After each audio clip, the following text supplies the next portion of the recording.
Olá pessoal, tudo bem? Sejam bem-vindos ao segundo episódio da segunda temporada do Lucrando com Imóveis. Esse é um episódio diferente, nós vamos tentar fazer um episódio focado em um episódio mais prático, focado em perguntas e respostas, né, sobre um tema que é de muita dúvida do pessoal que participa do nosso grupo de discussão e do pessoal que entra em contato conosco, que é como comprar um imóvel se eu moro fora do Brasil. Então tem muitas pessoas, logicamente, que moram fora do Brasil, porque, enfim, são brasileiros, mas moram fora, né? Estão lá, estão trabalhando, etc.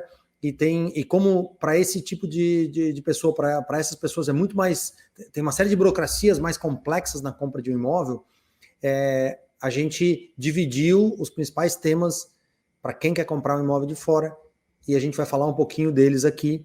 Eu vou começar com uma rápida introdução, falando um pouquinho do que a gente tem que olhar, do que é importante focar, e aí depois nós vamos entrar basicamente na parte de perguntas e respostas que as pessoas que participam, que se comunicam conosco, que são da comunidade do Lucrando com Imóveis, vão fazer. Tá? Então, é um episódio diferente, a gente não costuma fazer dessa forma, mas como tem muitas e muitas dúvidas específicas, e acho que é um tema bem menos teórico e muito mais prático, porque cada situação acaba sendo especial, a gente vai fazer nesse formato de perguntas e respostas para que a gente tente abranger a maior parte de tópicos possível. Tá? Então, dessa forma vai ser o episódio. A gente agora nós temos já um canal no WhatsApp, né, em que o pessoal geralmente discute temas relativos à compra e venda de imóveis, a investimento de imóveis, especialmente, né, ou para aluguel. Né? Então, tá aqui o link, na descrição do vídeo está o link dessa nossa comunidade, desse nosso canal do WhatsApp, é um canal aberto, inclusive, com perguntas, respostas, discussões.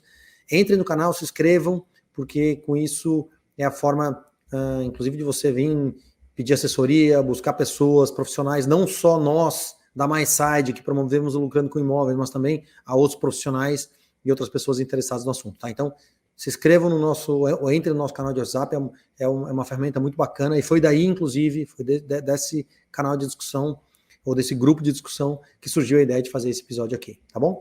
Então, hoje, além da minha participação, estará comigo o Paulo Prado, que é meu sócio, e ele foi quem montou a área aqui dentro da MySide, focada em cuidar de clientes que moram fora do Brasil. Então ele vai estar junto comigo falando dos temas principais, né, na introdução, e também me ajudando nas perguntas e respostas aí, porque ele é um especialista, tem muita experiência de banco e tal. Então, seja bem-vindo, Paulo. Prazer estar falando com você mais uma vez aqui. Né? Não é a primeira, o Paulo já teve participação em outros episódios da temporada, em um episódio da temporada passada, né? E a gente vai estar falando um pouquinho sobre esse tema que é tão importante e tão cheio de dúvidas do público que nos acompanha. Então seja bem-vindo, Paulo, é um prazer tê-lo você aqui novamente. Opa, obrigado, Ronaldo, pelo convite mais uma vez. Na verdade, acho que eu já estou no 4º episódio, hein? Já estou ficando veterano aqui e abrindo a segunda temporada do Lucrando. É muito, muito legal estar de novo aqui e falando de um assunto que eu adoro, que é investimento de estrangeiros no Brasil ou brasileiros que estão morando fora no Brasil. Né? Uma oportunidade muito legal que pouca gente está aí acompanhando, está dando essa informação, está passando informação de como fazer isso. Né? E o Lucrando tem essa intenção, né, de ser um espaço aberto para tirar dúvidas e explicar detalhes que muitas vezes se você procurar na internet não vai achar. Então acho que vai ser muito legal o episódio aqui, já vi que tem bastante gente para participar, vai ser diferente, vamos fazer ao vivo e vai ser legal. É isso aí, então inclusive a gente vai, só para deixar claro, a ideia hoje é bem essa mesmo, a gente não preparou um roteiro detalhado, a gente vai responder as perguntas a queima-roupa aqui mesmo, mas é um assunto que a gente é muito acostumado e eventualmente se tiver um tema ou outro que a gente não conhece no último detalhe, nós vamos deixar claro onde buscar e vamos atrás da informação depois, tá? Então, bacana, vamos agora entrar na segunda parte, certo? Vamos começar falando um pouquinho do tema, e aí vamos colocar o pessoal todo que vai estar participando conosco hoje, então sejam bem-vindos, bora bora entrar na parte mais legal e na parte mais interativa do nosso papo aqui.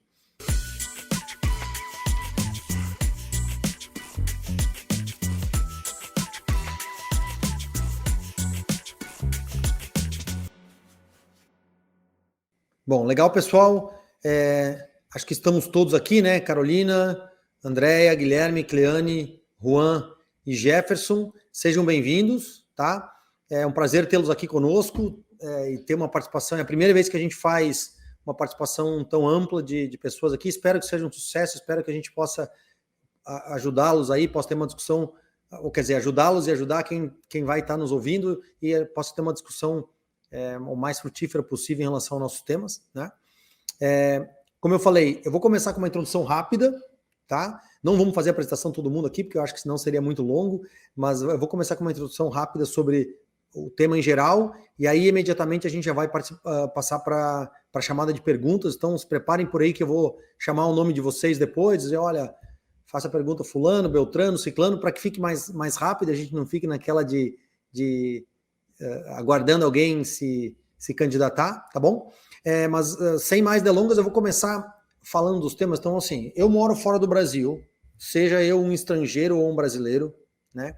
Quais são os temas que importam ou quais são as áreas que eu preciso me preocupar em relação a comprar um imóvel aqui, né? Então, em primeiro lugar, a gente tem uma questão focada na regularização da minha documentação, né? Então, o que eu preciso para poder comprar um imóvel no Brasil, né? Em primeiro lugar, eu preciso ter um CPF ativo. Isso é um mandatório, seja eu brasileiro ou estrangeiro, eu preciso ter um CPF ativo, que é o que eu, mesmo como estrangeiro, né, é possível fazer um CPF como estrangeiro no Brasil, né? E o CPF é o que credencia qualquer pessoa a assinar um contrato que vai ser necessário ser assinado para fazer uma compra de um imóvel aqui, né? Então, primeiro de tudo, a gente precisa da documentação, um CPF ativo, né? E aí tem uma fase da compra e venda de imóveis que quando você transfere imóvel para o seu próprio nome, que é quando você faz a escritura, né? E nesse momento você precisa ter capacidade de assinar os documentos aqui no Brasil, né? Perante os cartórios.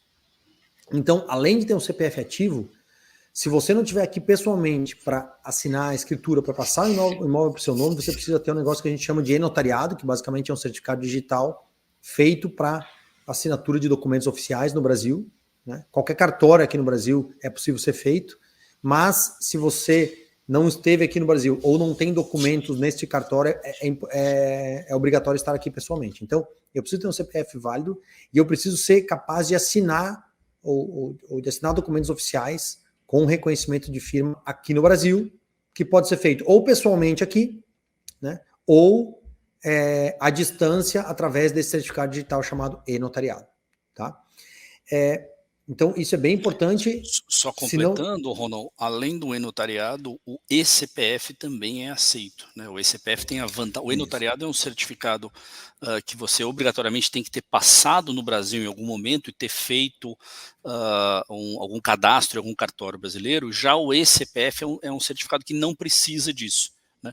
Basta você ter o CPF ativo e regular, um documento com foto e um comprovante de residência, que pode ser no teu país que você mora, pode ser em Portugal, pode ser na Alemanha, pode ser na Holanda, e aí você tem que procurar uma certificadora autorizada pelo governo brasileiro. Hoje o governo brasileiro tem certificadora nas principais capitais da Europa e nos países conveniados, nos países que têm mais imigração, como Portugal, Itália, Estados Unidos, inclusive em outras cidades que não nas capitais, tá? Mas o e-CPF é um certificado também válido que você não precisa ter passado no Brasil e você pode fazer na sua cidade. É isso aí. Então, assim, esse é o ponto inicial, ou seja, qualquer pessoa que tenha um CPF válido e que seja capaz de assinar documentos aqui no Brasil. E aí, claro, se você tiver presencialmente é só estar aqui, e se tiver remoto é com um certificado digital, e temos a opção de notariado ou do certificado digital convencional. Como é que é o nome da rede lá? IBCBR, né? Que é IBCBR. ICPBR. ICPBR, perdão. ICPBR, que é o nome da rede de credenciamento, que é essa que o Paulo mencionou. Tá? Então, esse é o primeiro ponto geral de documentação aí, que é o básico. Segundo, transferência de dinheiro para o Brasil, né? Em primeiro lugar, não há nenhum tipo de imposto que seja o fato gerador seja transferir o dinheiro aqui para o Brasil. Então, comprar um imóvel no Brasil, você não paga imposto nenhum por isso. Né? A aquisição do bem em si não gera nenhum imposto. Tá? Isso é bem importante, que é uma grande dúvida das pessoas. O segundo ponto para transferir o dinheiro para cá, aí sim há um imposto, né, chamado IOF, que é o Imposto sobre Operações Financeiras, 0,38% é o que você paga, né? E aí a operação de transferência do dinheiro é que é o fato gerador, tá? Então, mas é só 0,38%. E aí, naturalmente, você vai ter o câmbio que vai ser realizado, né? E como em qualquer país do mundo, você vai ter uma taxa de câmbio, ou seja, vai ter a cotação do dólar versus o real no câmbio comercial e tem uma cobrança de quem fizer a operação de câmbio vai cobrar uma certa taxa aí. Normalmente ela vai ficar em qualquer lugar entre 1% e 3%, dependendo de qual for a instituição que for fazer. Né? Como eu falei, isso funciona no Brasil, como em qualquer outro país do mundo é igual. Né? Então, eu transfiro o dinheiro para cá, eu vou pagar o IOF, 0,38%, e mais a taxa de câmbio, que é qualquer lugar entre 1% e 3%, e o dinheiro estará aqui. Né?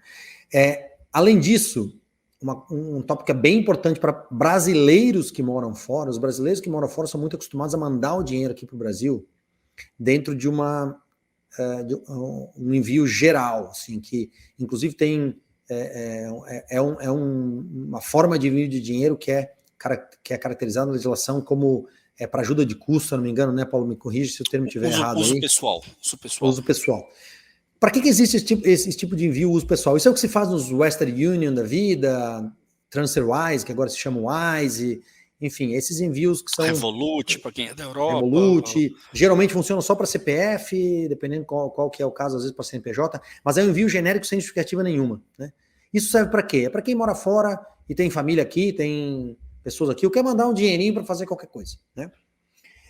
Qual que é o problema disso? Tem limites, então não há um limite claro instituído na legislação, mas cada uma das instituições de envio tem um processo de controle e que o que acaba acontecendo é que você não pode mandar um dinheiro infinito disso. E aí eles começam a bloquear, ou eles começam a pedir documentação. Então, esse tipo de envio geral, ele não é feito para você comprar um imóvel aqui no Brasil. Até pode ser que se você estiver pagando todo mês, uma parcela pequena, isso funcione.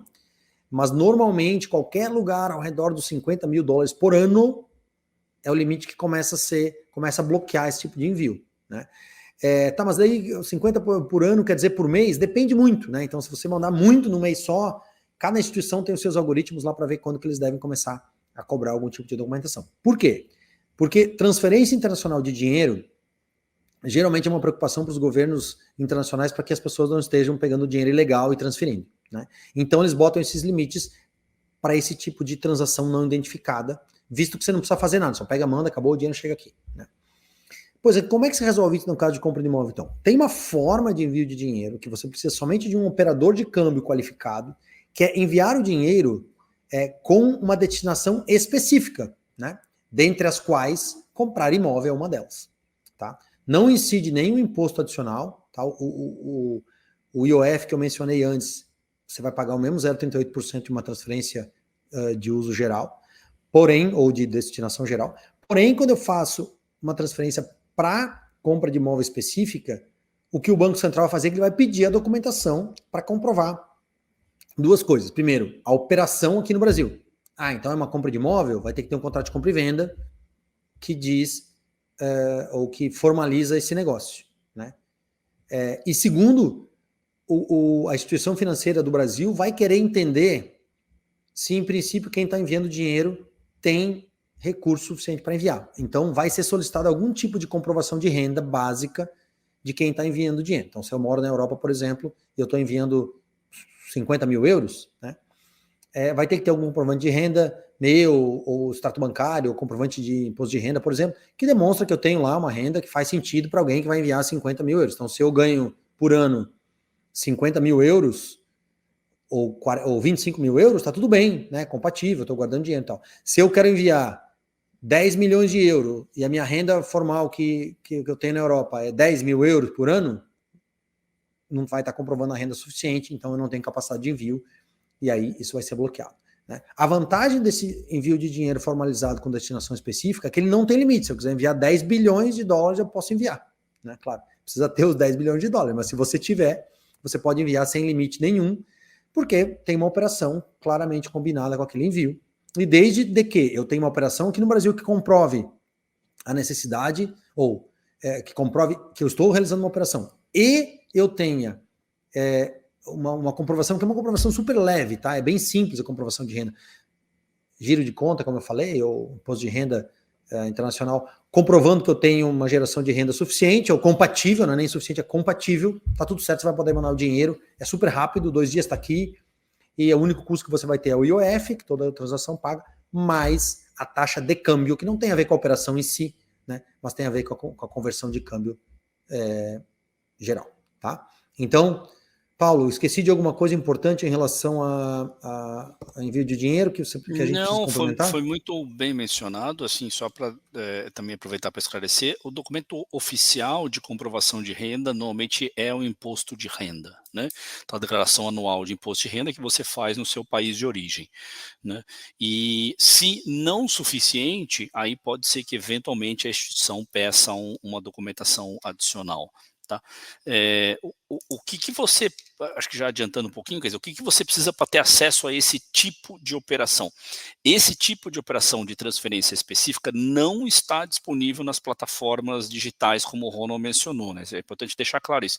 Eu quero fazer essa transação pela Wise, ela não tem essa opção. Né? A Wise utiliza exclusivamente a transação de uso pessoal, que é o que o Ronald comentou, cada instituição tem um limite e o limite gira em torno de $50 mil ano, com regras específicas. Mas se você estiver utilizando um banco comercial de uso tradicional, vou dar um exemplo em Portugal, pode ser o Santander, o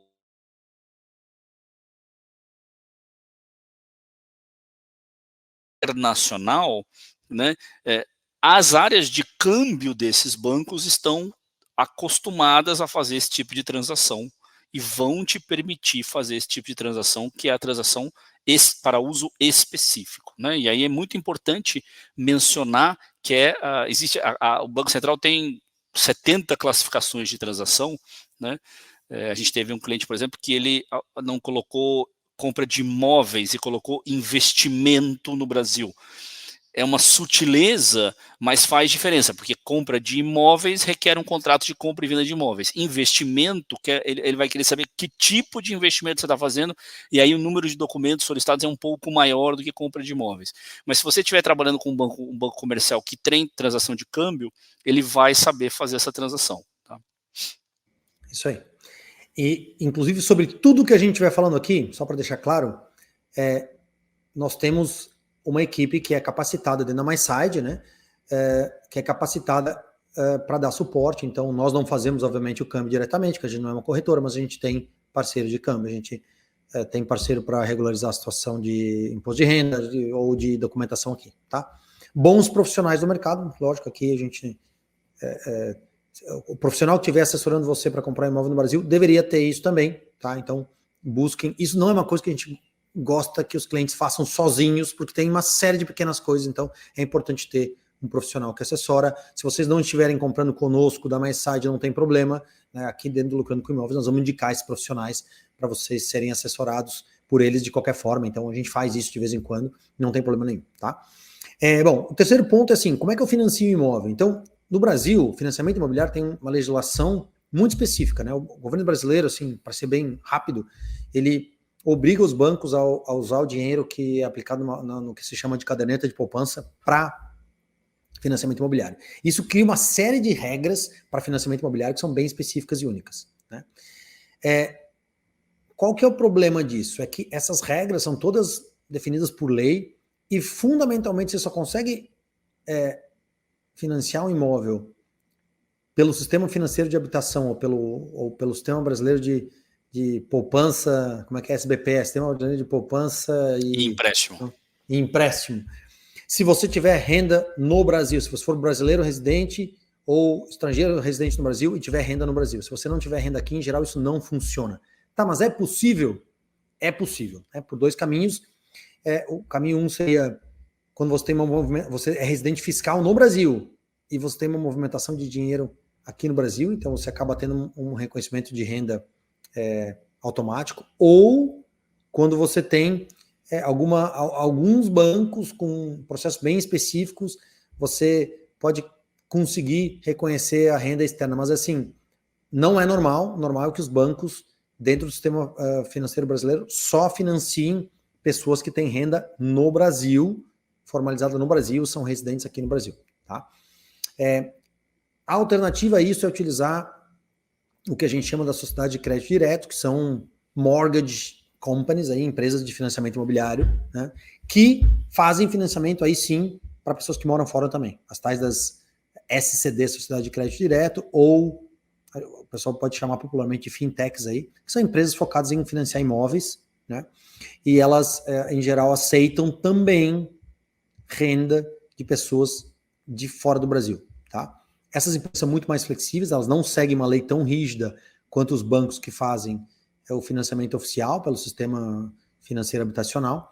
Então, basicamente, a sua renda de fora do Brasil vai valer da mesma forma que aqui. Qual que é a diferença? É que os bancos oficiais no Brasil têm uma taxa de juros mais baixa do que essas SCDs, do que essas empresas que fazem o financiamento, que são a sociedade de crédito direto, né? Então, ordem de grandeza, você vai pagar cerca de 10% mais a TR, que é a taxa referencial, que é uma taxa bem baixinha, que fica tipo qualquer lugar entre 1% e 2%, nos financiamentos pelo sistema financeiro habitacional, e você vai pagar os mesmos 10, 11, 12% na sociedade de crédito direto, mais a inflação do IPCA, né, que é em qualquer lugar aí, ao redor de 4%. Aí. Então, o financiamento fica no sistema financeiro habitacional qualquer lugar perto de 10%, 11%, e na sociedade de crédito direto qualquer lugar perto de 15%, né, por cento ao ano, tudo que eu estou falando.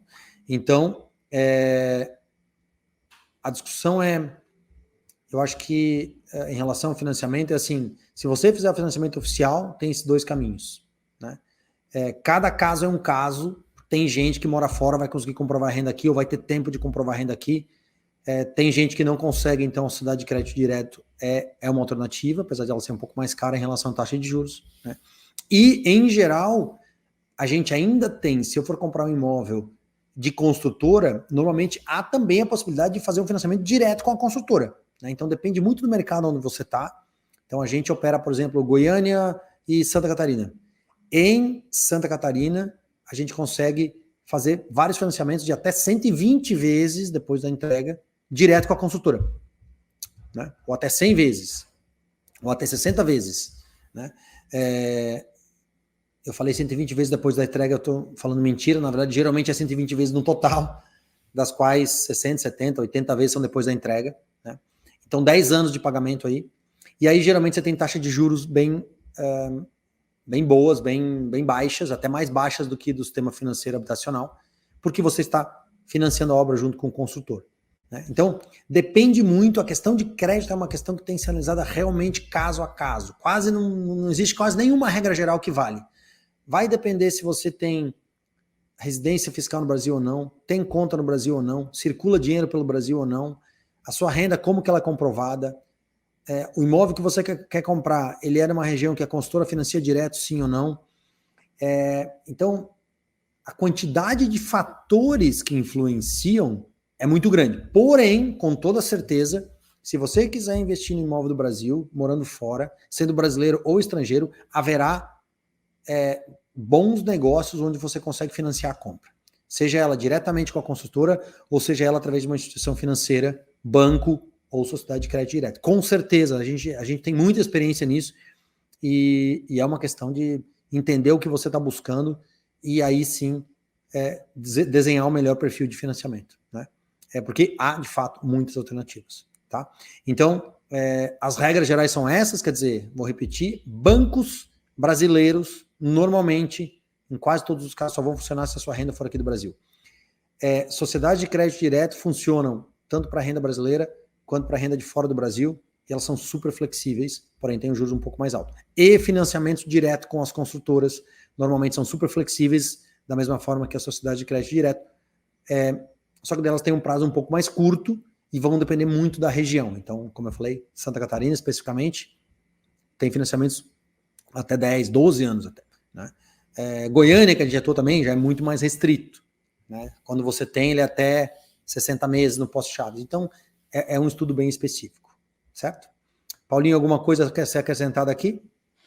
Não, acho que está muito bem pontuado. A única menção é que as sociedades de crédito direta são instituições participantes do sistema financeiro de habitação, como os bancos, o que permite que um contrato feito numa sociedade de crédito direta, em qualquer momento, pode ser portabilizado para o banco se o cliente achar que vale a pena. Então, é muito comum o cliente começar o processo na sociedade de crédito direta, como ela tem uma taxa de juros mais alta, né, em algum momento ele regulariza a condição dele no Banco Comercial Brasileiro e portabiliza esse contrato para o Banco Comercial, aí assim, a partir daí, assumindo uma taxa mais baixa. Tá? Boa, muito bem lembrado, é isso aí.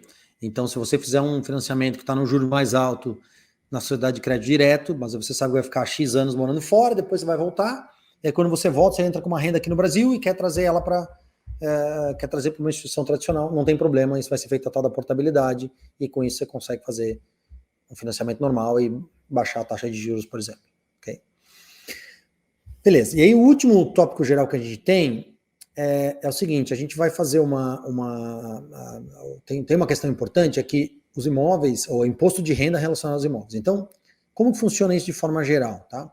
De forma geral, tem duas implicações para imóveis no imposto de renda. O primeiro, que não incide cobrança de nada, quer dizer, você não tem que pagar imposto sobre, mas normalmente você tem que declarar o seu patrimônio dentro da sua declaração de imposto de renda. Isso em qualquer lugar do mundo é igual. Por quê? Porque a Receita Federal quer entender, as receitas querem entender onde é que seu dinheiro foi parar. Né? Então, você não pode ter uma renda super grande e o dinheiro desaparecer. Então, em relação a constar o patrimônio no seu imposto de renda, isso não é um fato gerador de imposto, ninguém paga imposto por isso. E a grande pergunta é onde você é residente fiscal. Né? Então, se eu sou residente fiscal no Brasil, e as pessoas geralmente só são residente fiscal em um país, né? Elas não deveriam ser em mais de um lugar. Então, se eu sou residente fiscal no Brasil, vai aparecer no meu patrimônio aqui. Se eu sou residente fiscal na Europa, aparece no meu patrimônio na Europa. E é assim que funciona. Tá? E, mais uma vez, o imóvel, então, vai aparecer somente nessa declaração. E aí fica bem claro que você não paga imposto por ter um patrimônio imobiliário dentro do seu imposto de renda, não importa onde você mora no mundo, nenhum país vai cobrar imposto de renda, pelo menos dos países normais, aí não existe incidência de imposto sobre o imóvel como patrimônio, né, como um todo. O que há, e aí sim tem incidência de imposto, é sobre os ganhos que você tem nesse imóvel. E aí tem duas formas de ganho. A primeira é o tal do ganho de capital, que, por exemplo, eu comprei imóvel por 100, vendi por 200, eu tenho que pagar imposto de renda sobre esses 100 adicionais. Né? E nesse caso, a questão principal é a seguinte, no Brasil, quando o imóvel é aqui no Brasil, o governo brasileiro sempre vai lhe cobrar esse imposto de renda. Né? E aí a questão é, no seu país de origem, se você não for residente fiscal no Brasil, como que funciona lá? Geralmente, há uma forma de compensar esse imposto para não pagar ele duas vezes, seja via um acordo de não bitributação direta, seja via uma compensação que é considerada dentro de qualquer legislação de imposto de renda de qualquer país. Então, geralmente você não precisa pagar em duplicidade, mas alguns países não têm essa regra de compensação, você paga imposto aqui e paga imposto no país de origem também. Tá? Eu não tinha terminado, as duas formas, ou os dois fatos geradores de imposto de renda relativos a imóveis são ou o ganho de capital, que foi o que eu falei, você compra imóvel por um preço e vende por outro mais alto, ou, em segundo lugar, quando você gera um aluguel desse imóvel, e aí esse aluguel, ele sim é tributado, ele pode ser tributado tanto na pessoa física quanto na pessoa jurídica, depende de quem que é o dono do imóvel. Né? Então, a questão do imposto de renda também, como quase tudo, tem que ser analisada em caso especificamente para cada pessoa, porém, em regra geral, funciona assim, quer dizer, quando eu tiro uma renda desse imóvel, no Brasil, tanto, e eu não tinha falado, tanto para aluguel quanto para ganho de capital, tem que se pagar imposto aqui no Brasil, porque o fato gerador foi aqui e o governo brasileiro exige que você pague imposto de renda sobre isso aqui no Brasil. No seu país de destino, vai depender um pouco como é que é, e aí tem distintas legislações que permitem abater o pagamento desse imposto já pago aqui no Brasil, no seu país de origem, ou não, né? Ou no país que você é residente fiscal. E aí é normal que seja importante ter um contador, alguém que saiba lidar com o imposto de renda no país estrangeiro para que possa fazer a consideração correta em relação a como pagar o imposto. Aqui no Brasil é simples, né? Você vai fazer um pagamento específico para a Receita Federal desse imposto, mas fora do Brasil é importante porque cada país tem uma legislação distinta e a forma de compensação do pagamento do imposto também é distinta, tá? Mas a aquisição do imóvel e colocar no seu patrimônio não é fato gerador de imposto. Tirar a renda desse imóvel, que é ou o ganho de capital ou a renda de aluguel, sim é fato gerador de imposto, e sim o Brasil obriga você a pagar o imposto aqui. 15% é o imposto de renda sobre ganho de capital em imóveis, e o imposto de renda sobre aluguel vai depender da sua renda total, né? Então ele tem uma escala ali, que vai desde nada, se for um valor bem pequenininho, até 27,5% no caso de pessoa física aqui no Brasil, né? Se você tiver uma pessoa jurídica, uma empresa que administra esses imóveis aqui, você reduz o imposto mais uma vez. Então depende um pouco de como isso é feito. E aí tem que analisar no seu país de origem como que é a legislação e quais são as formas de compensar esse imposto que já foi pago necessariamente aqui no Brasil, se você pode ou não abater do imposto de renda no seu país de origem, né? Então, acho que sobre o imposto de renda também, que era o meu último tópico geral aqui, acho que era isso, né, Paulo? Algum complemento, por favor? Não, acho que no caso do IR tá bem claro, foi bem direto aí, não anotei nenhum ponto aqui para comentar. Legal. Então, findada a rodada de explicações gerais, a gente agora passa para a rodada de perguntas, né? Vamos falar um pouquinho sobre dúvidas, sobre input do lado de vocês.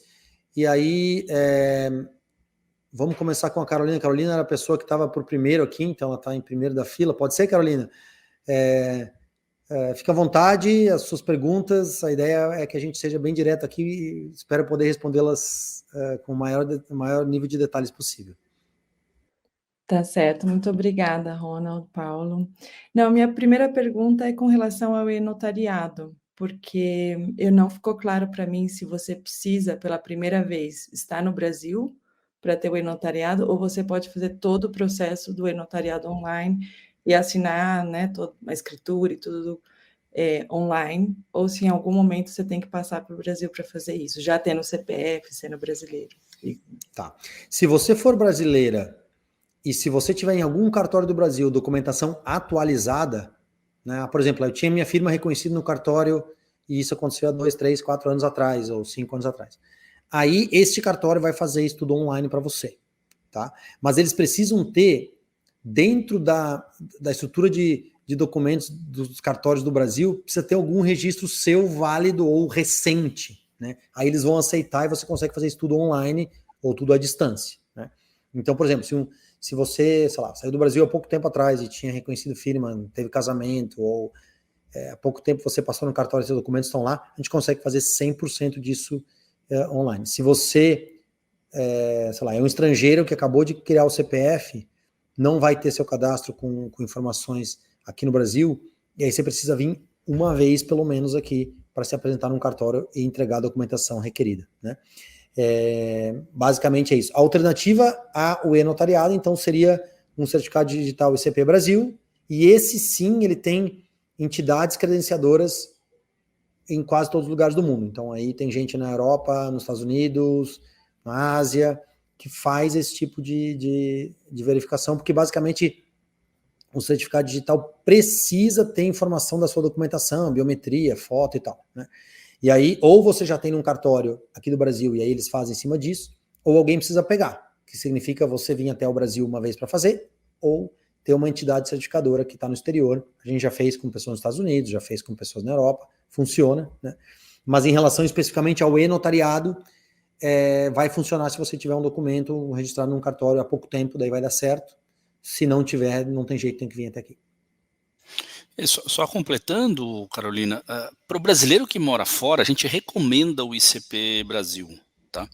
Por que eu recomendo o ICP Brasil? Primeiro, porque o ICP Brasil, ele te dá direito, além dele valer como assinatura digital, ele te dá direito a acessar toda a parte do governo brasileiro. Então, todo o sistema do ECAC, todo o sistema da Receita Federal e o sistema dos consulados, o ICP Brasil é aceito diretamente. Então, na verdade, para o brasileiro que mora fora, o certificado digital do ICP Brasil, ele tem muito mais valor do que simplesmente uma assinatura digital. Tá? E ele também é aceito nos cartórios. O e-notariado é um certificado que é válido exclusivamente para ações cartoriais. Então, você só pode fazer procuração, assinar escritura, assinar contratos de registro de imóveis. Basicamente, é só para ações cartoriais que você pode usar ele. Por isso que a gente acaba recomendando para o brasileiro que mora fora o ICP Brasil. Tá? Tem muita certificadora, não sei aonde você está, mas a gente já fez na Noruega, a gente já fez na Hong Kong, eu sei que tem certificadora. Olha, você vai ter que ir à certificadora, você não escapa dessa etapa, né? Você tem que ir à certificadora, porque ele, como o Ronald falou, vai fazer a foto, biometria, vai fazer vai fazer a cópia digital dos seus documentos, então você acaba não escapando desta etapa. Tá? Mas tem muitas certificadoras espalhadas no Brasil. Desculpa, no Brasil não, no mundo. Muito obrigada. Eu tenho mais uma pergunta, mas eu posso esperar a próxima rodada. Não, pode falar, vamos aproveitar que você já está perguntando, mas e só para deixar claro, quem faz o certificado ICP Brasil e está aqui no Brasil também vai ter uma certificadora igual, tá? É a mesma coisa, então é só porque eles precisam pegar biometria e tal. Mas pode fazer a segunda pergunta, não tem problema. Tá ótimo. Não, eu queria, porque a gente falou muito de questões mais, vamos dizer assim, burocráticas, né, da compra e venda de imóveis sendo estrangeiro, mas eu queria um pouco, por exemplo, eu moro na Colômbia, e para buscar imóveis no Brasil, eu estou começando a ver que tipo de profissionais poderiam me ajudar, né? Também para fazer um due diligence do imóvel e tudo isso. Eu sei que a MySide, eu acho que faz toda essa parte, mas, por exemplo, eu busco em São Paulo, que é um espaço que a MySide, né? Um território que a MySide não cobre. Então, como que chama esse profissional? Como chama essa estrutura e onde que eu encontro esse tipo de profissional que me ajude a encontrar o imóvel, que visite ele, não sei, talvez para mim, que faça um due diligence, que me ajude com toda a parte cartorial. Enfim, eu estou nesse momento em que eu quero, já dei uma mapeada online nas regiões que me interessam, mas eu não sei quem que pode ser alguém no Brasil que me ajude. Legal. Bom, vamos lá. Na verdade, a lógica mais site não estamos em São Paulo ainda, né? Se tudo der certo, estaremos em breve, mas ainda não estamos, de fato. E assim, na verdade, o profissional é o corretor de imóveis, tá? O problema é que, em geral, o mercado de corretor de imóveis no Brasil tem uma estrutura meio... Corretor, normalmente ele está lá para trabalhar para o vendedor. Na MySide a gente faz o contrário, né? Mas normalmente o corretor trabalha para o vendedor. A não ser nos bons casos em que você tem um corretor de confiança, que é o que a gente se propõe a ser na MySide para ajudar o comprador. Né? Só que, claro, nós fazemos isso porque é a nossa forma de atuar, mas há outros bons profissionais. Inclusive, se você quiser, eu posso recomendar alguém em São Paulo, né? Eu vou olhar com calma com isso, que eu tenho pelo menos 2 bons contatos lá, explicar a sua situação. Por que a atuação geral do corretor não é ideal? É porque tem sempre aquela desconfiança, ele não sabe se atende, vai ganhar alguma coisa com aquilo, se o cliente vai fidelizar, etc. e tal. Então, no fundo, no momento que você consegue ter um profissional de confiança, isso costuma funcionar bem se ele for um bom profissional, né? E claro que às vezes ele não vai saber, porque não tem experiência ainda, como fazer algumas coisas que nós estamos falando aqui, porque ele não é acostumado a fazer. Mas aí, nesse sentido, inclusive, até nós da MySide podemos dar um suporte nisso, recomendar os profissionais para transferência de dinheiro, para cuidar de contabilidade, enfim, para fazer o financiamento bancário. E aí você pode usar a gente aqui no Lucrando com Imóveis, não sei se já está no canal lá, Carolina, mas se não, entre no canal do Lucrando, por favor, que daí a gente pode sugerir os profissionais. Mas assim, no fundo, se você tiver um corretor que for um profissional competente e de confiança, vai funcionar, né? Na MySide a gente busca ser exatamente isso, quer dizer, eu estou do lado do comprador, por isso eu sou de confiança dele e eu sou competente, eu vou atrás, eu busco, né? Então o que a gente faz, por exemplo, se eu vou cuidar de um imóvel que é um imóvel que é uma revenda, um imóvel de segunda mão, eu, MySide, vou entrar e vou garantir que a documentação do vendedor está toda correta para que não haja nenhum problema, né? Se você vai trabalhar com o corretor do vendedor, não necessariamente esse é o melhor interesse para ele, entendeu? Então é bom você ter um profissional do seu lado, né? Não à toa o nome da MySide é MySide, porque isso muda tudo, né? Se o profissional corretor estiver cuidando de você e você é a chefe dele, você é cliente dele, o que vai acontecer naturalmente é que esse profissional vai estar preocupado em garantir que o negócio seja um negócio bom para você e que ele não tenha nenhum problema, né? Todos os corretores têm obrigação de garantir que o negócio é legalmente ok, né? Mas tem muitos meandros, tem muito... Onde é que fica o risco? Então, vou dar um exemplo bobo aqui, ou bobo porém real. Eu vou comprar um imóvel de alguém, e aí eu vou pagar uma parte do dinheiro, antecipada, não é com a escritura. Né? Isso acontece em várias negociações. Tá bom. O que muda tudo? Muda tudo que se eu paguei o dinheiro de entrada, mas não assumi a posse do imóvel, o risco está na mão, tá no lado de quem pagou, porque vai que o vendedor vende esse negócio 2 vezes. Acontece muito, tá, gente? Eu tenho um caso recentemente de um colega meu, corretor aqui grande, um terreno grande aqui em Florianópolis, tá? 6 milhões, né? Era para pagar em 8 vezes, das 8, 6 tinham sido paga, e o vendedor vendeu um negócio para 2 pessoas, ou na verdade deu de garantia para um banco. E aí, o que você faz para cobrar o dinheiro que já foi pago, já que o cara quebrou no meio do caminho? Então, a posse do imóvel muda tudo. Quer dizer, se eu peguei e passei o imóvel para a Carolina, ou quer dizer, a Carolina pagou a entrada para mim, eu já dei a escritura e ficou lá uma dívida, se você não me pagar, acabou, você já está com o imóvel, eu vou ter que ir na justiça para tirar o imóvel de você, tarará. Se pelo contrário, eu paguei, mas não dei a posse, você me pagou e eu não te dei a posse ainda, e aí nós estamos esperando para quando acontecer alguma coisa eu der a posse, e no meio do caminho eu resolvo não mais dar a posse e fazer outra coisa com o dinheiro, fica na sua mão a obrigação de cobrar de mim e tal. Não é ilegal, nenhum dos negócios desse negócio é ilegal, mas você percebe que a mesma operação pode ser estruturada de formas em que o risco fica de um lado ou de outro. Tem coisas como, eu vou comprar um imóvel e esse imóvel, o proprietário dele tem uma ação judicial trabalhista anterior à venda, né? Só que não teve trânsito julgado da ação ainda, ela só está correndo. Então, o imóvel está livre lá, não tem penhora, nada, né? Mas ele perdeu a ação trabalhista. A justiça brasileira tem uma hierarquia tal que se o proprietário do imóvel perdeu uma ação trabalhista que começou antes da venda do imóvel, esse imóvel pode ser utilizado como garantia daquilo, mesmo que ele tenha sido vendido para uma outra pessoa depois. Então, quem comprou perde o imóvel, porque o imóvel vai lá para a pessoa que ganhou a ação trabalhista, e aí o juiz fala assim, bom, então a Carolina comprou do Ronald, o Ronald foi condenado. Carolina, devolve o imóvel que era do Ronald naquela época para pagar a pessoa que é hipossuficiente, ou seja, a pessoa que entrou com a ação trabalhista é mais fraca de todos, então ela vai receber primeiro, e aí a Carolina que vai cobrar do Ronald o resto. Né? É assim que funciona. Então, o que muda nisso? Muda que a qualidade da análise dos dados do imóvel, do vendedor, de tudo isso, é muito diferente se você tem um profissional que está cuidando de você e não é alguém que você vai ver uma vez na vida e nunca mais. Né?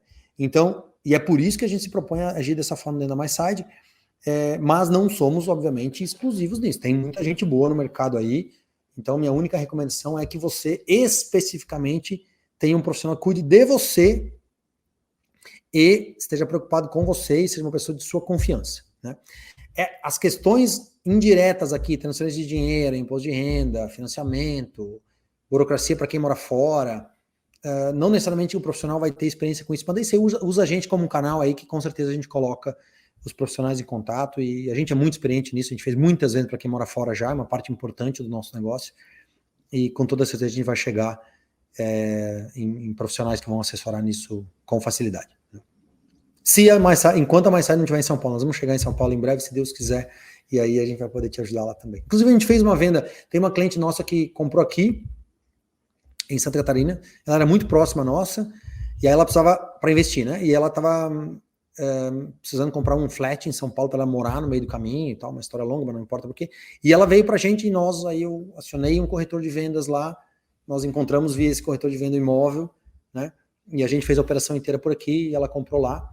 E deu tudo certo e tal, a gente está transferindo o dinheiro dela todo, funciona também, mas é claro que em geral isso funcionou porque ela era uma pessoa de profunda confiança nossa, a gente tinha um bom relacionamento e tal, então ela sabia que a gente não ia ajudar muito em encontrar o imóvel, né, porque não tem jeito, assim, só sabe te dizer alguma coisa sobre a região quem é de lá, o resto é mentira, tá? Se alguém te disser que o cara mora igual eu moro em Santa Catarina e eu sei do mercado de São Paulo, não sei.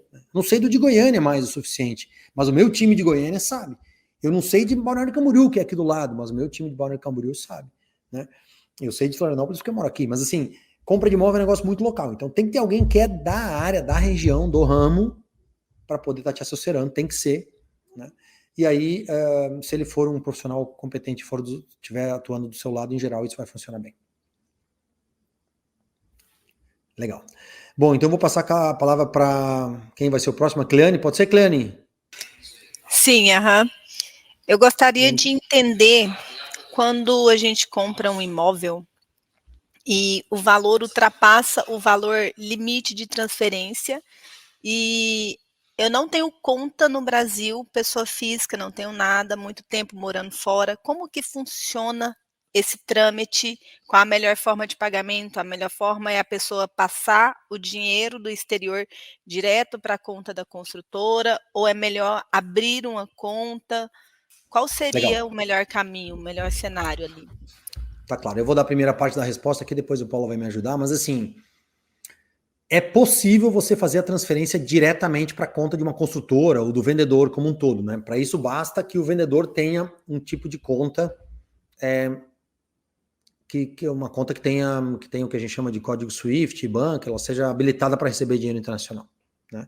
Então não tem problema eu, morando fora, ou eu ou qualquer estrangeiro, né, qualquer pessoa do mundo consegue transferir dinheiro aqui diretamente para o Brasil para a conta da construtora fulana, ou do Ronald mesmo, ou de qualquer pessoa, desde que essa conta de quem vai receber o dinheiro esteja habilitada para receber câmbio. Tá? Então, esse é o jeito mais fácil de fazer, porque, como eu expliquei mais cedo, se eu tenho uma operação de compra e venda de imóveis, essa operação vai embasar essa transferência e está tudo certo e funciona bem assim. Qual que é o problema disso? O problema é que a operação de câmbio fica sob responsabilidade de quem vai receber o dinheiro, né? Então, o que acontece, por exemplo, quando tem grandes construtoras?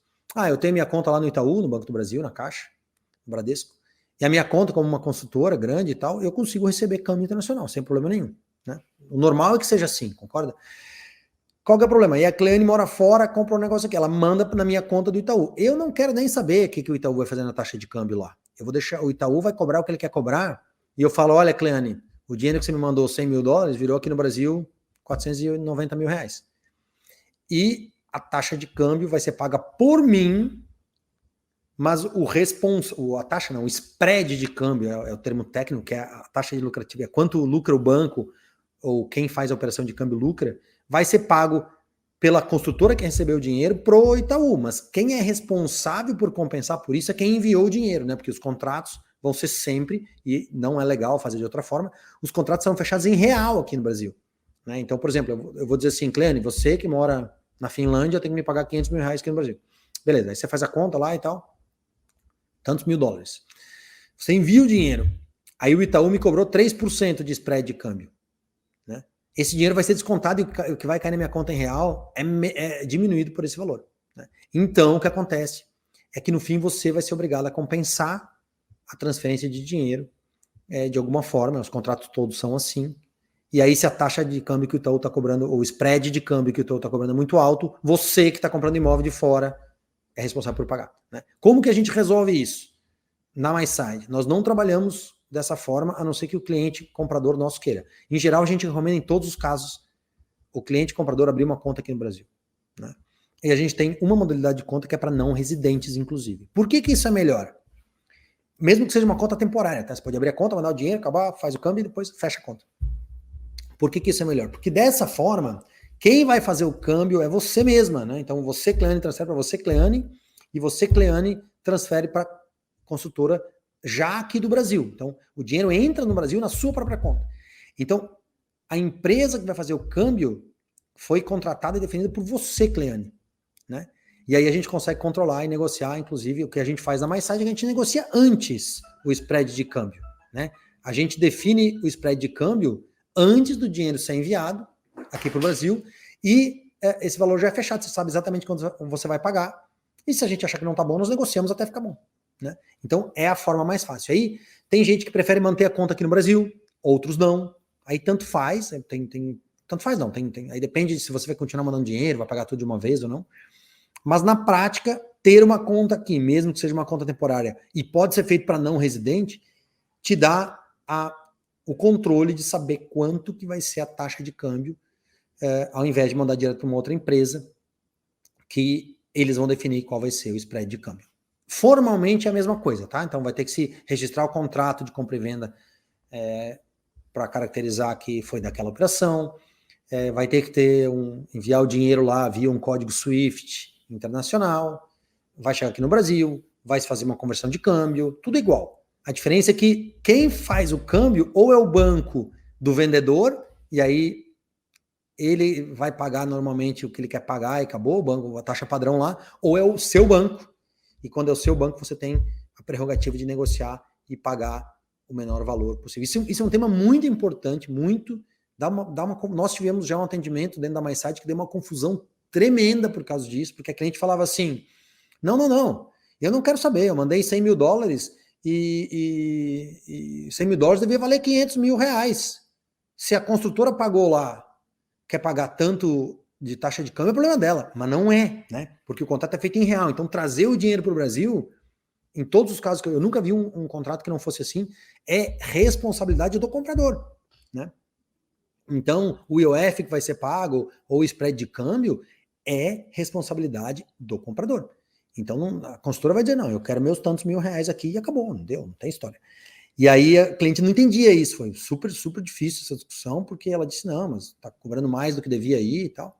Então, por isso que a gente gosta de ter o controle, e nós mesmos, e aí sim vale a pena abrir uma conta aqui no Brasil, né? E alguns clientes, por exemplo, essa cliente que eu falei de São Paulo, ela tem uma conta que ficou ativa aqui, inclusive, ela usa a conta para pagar coisa aqui, ela manda de novo, a conta tá ativa aí, tá tudo certo, e ela comprou um segundo imóvel na mesma conta de novo e tal. Enquanto você estiver transferindo dinheiro, o banco não vai cobrar taxa nenhuma, né? Só que se a conta ficar inativa, sim. Então, aí, se ela for ficar inativa, a gente encerra a conta e segue o jogo. Ok? Deixa eu fazer um adendo aqui sobre a conta CDE, que é um ativo muito importante, aí, um tema muito importante. Que é para não residente, né? Só para deixar isso, claro. para as estrangeiras, né? Então, conta CDE quer dizer conta de domiciliados no exterior, né? Veja que não é só estrangeiros. O brasileiro que deu saída definitiva, ele é considerado um brasileiro domiciliado no exterior. Então, ele usa o mesmo tipo de conta, tá? A conta CDE é uma conta que não é muito utilizada por alguns bancos comerciais. Então, é muito comum o cliente tentar abrir uma conta CDE num banco comercial tradicional e receber uma resposta de que não tem, ou que não dá, ou que não é possível. Tá? Porém, ela é uma conta que os bancos digitais, praticamente todos eles têm disponível. Até porque acabou ficando um serviço de bancos digitais. Então, não é nossa função nominar bancos aqui, mas assim, a maioria dos bancos digitais tem o produto de conta CDE disponível para estrangeiros ou para brasileiros que são residentes no exterior e já deram saída definitiva. Tá? Não é uma conta que pode ser utilizada a qualquer momento, como qualquer conta corrente, você só não vai poder ter nela cartão de crédito e cheque especial, né? Você só vai poder ter o cartão de débito e fazer transferências entre outras contas no Brasil. Tá? O ponto de atenção da conta CDE, o Ronald mencionou, eu vou reforçar, quer dizer, ela é uma conta cujas tarifas mensais são bastante altas, né? Então, enquanto uma conta corrente tradicional vai ter tarifas que variam de 20 a 60, a 100 reais, as contas CDS têm tarifas que variam de 200 a 800 reais por mês. Então, é uma conta muito cara para você manter se você não estiver usando. A grande maioria dos bancos digitais dá isenção de tarifa se você estiver utilizando essa conta. Ele só vai te cobrar se ela estiver inativa, né? Por isso a mensagem do Ronald, que é a mensagem mais importante, assim, terminei as minhas transferências, não vou usar mais, aí eu fecho a conta. Por outro lado, eu vou repetir o exemplo dessa própria cliente, quer dizer, o imóvel no Brasil te dá despesas, né? Você tem que pagar condomínio, tem que pagar IPTU, tem que pagar água, luz, acaba sendo a conta de movimentação para resolver essas coisas. Né? Então a conta dela, por exemplo, tem essas pequenas movimentações que vão suprindo o dia a dia. Tá? Mas é muito, muito importante quando você fazer a abertura de uma conta CDE, você ver qual que é a regra de tarifação dessa conta. Né? Então, quanto é o valor da tarifa e quando ela vai ser cobrada e quando ela não vai ser cobrada, para você não se surpreender com uma conta que ficou inativa por 6 meses e, meu Deus, tem uma dívida grande que eu vou pagar. Tá? E em geral, claro, vale a pena essa discussão toda, porque, imagina, vou comprar um imóvel lá, R$1 milhão, né? Vou transferir 1 milhão. Aí qualquer 1% que muda na taxa de câmbio é muita grana, né?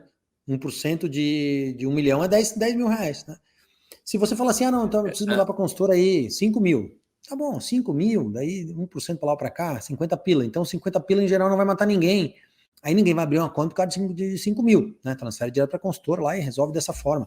Ou transfere via a transferência geral lá, que eu sempre me esqueço como é que é o nome técnico, Paulo, me salva aí de novo. Mas uso pessoal. Uso pessoal, transferência de uso pessoal, que é o TransferWise da vida lá. Porém, quando o dinheiro é dinheiro de verdade, aí vale a pena a incomodação de criar uma conta aqui. Né?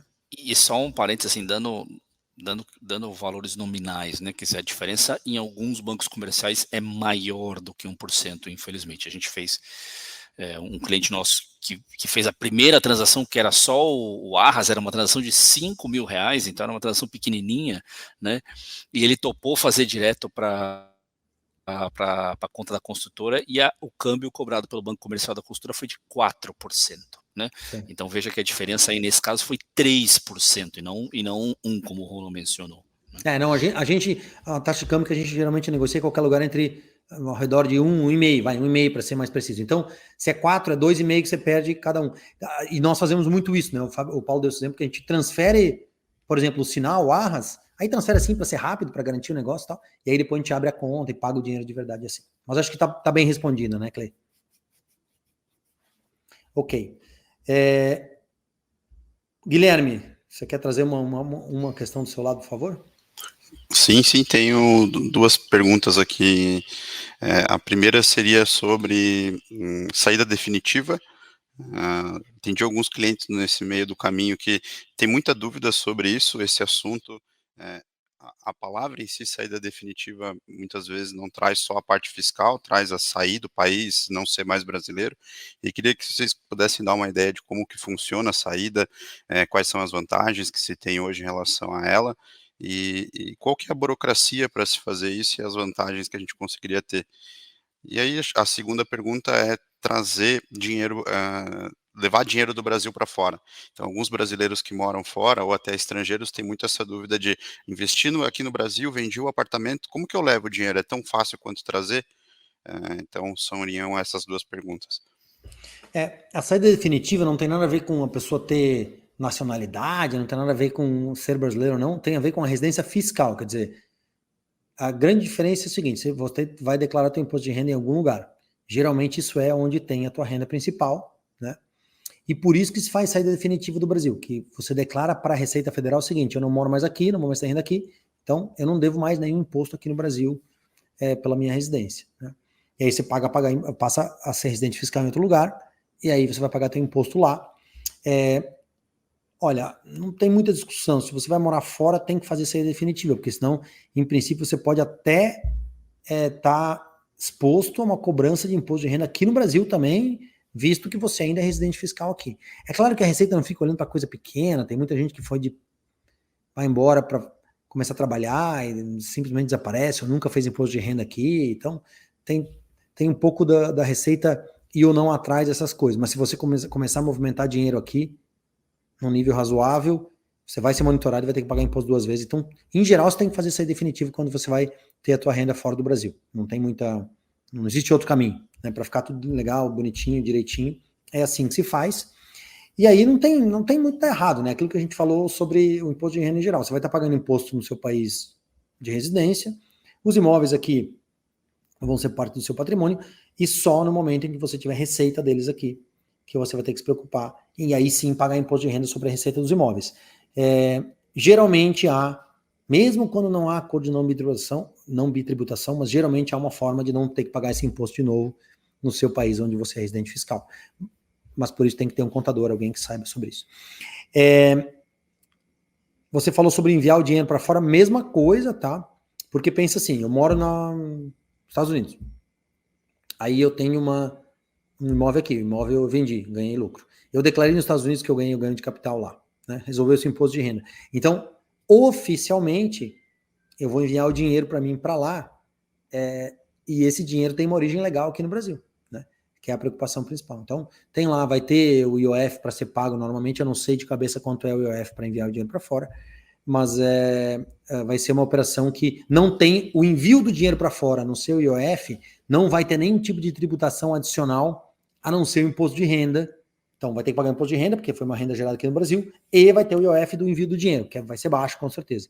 E é isso, né? Ele vai entrar lá nos Estados Unidos, onde você é residente, sendo que o imposto de renda está resolvido, vai entrar limpo o dinheiro, digamos assim, né? E o imposto de renda você deve mandando dinheiro para lá ou não, né? De qualquer forma, o imposto de renda sempre é devido. Então, é uma operação que é tão simples quanto o que a gente falou agora em relação a trazer o dinheiro aqui para cá. Deixa eu fazer dois comentários sobre essa pergunta. Primeiro, sobre a famosa saída definitiva.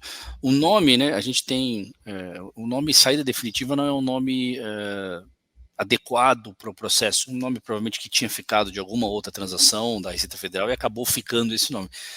Porque o termo definitivo não é o termo correto para essa situação, né? Você pode dar a saída definitiva e nesse ano, por exemplo, ela tem valor anual, isso é importante, né? Ela não é um negócio que você dá nesse mês e mês que vem você deixa de fazer, ela tem valor para o ano fiscal inteiro, mas você pode dar a saída definitiva no ano fiscal desse ano e no ano seguinte mencionar a receita de que você está de volta ao Brasil e não agora você voltou a ser residente fiscal no Brasil. Nada te impede. E também nada te impede de no ano seguinte você novamente dar a saída definitiva e falar, olha, a partir de agora eu tô recebendo esses valores no meu outro país, tá?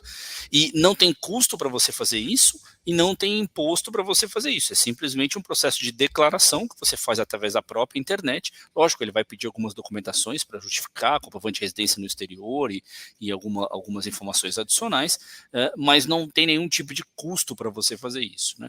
E do ponto de vista prático, como o Rono mencionou, quer dizer, o caminho mais correto para todo mundo é dar a saída definitiva, porque você fica isento de responsabilidades fiscais no Brasil e você provavelmente já está pagando, já tem as suas responsabilidades fiscais ativas no país que você está gerando renda, tá?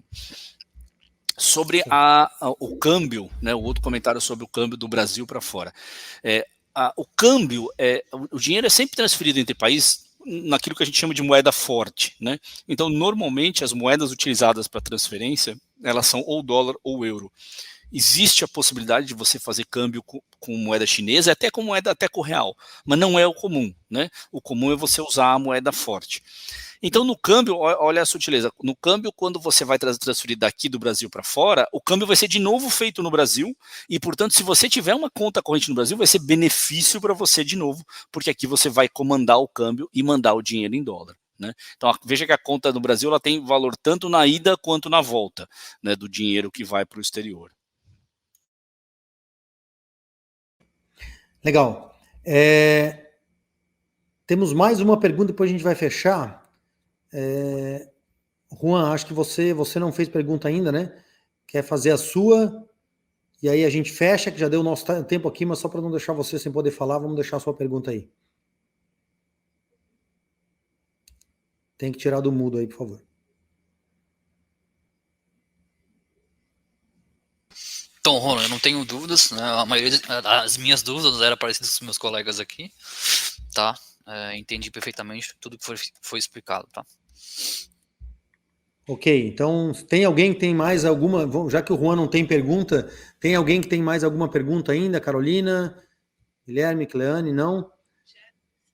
Então tá bom, então pessoal, nós tinha dado nosso tempo de qualquer forma, a gente já estávamos na prorrogação aqui do nosso tempo.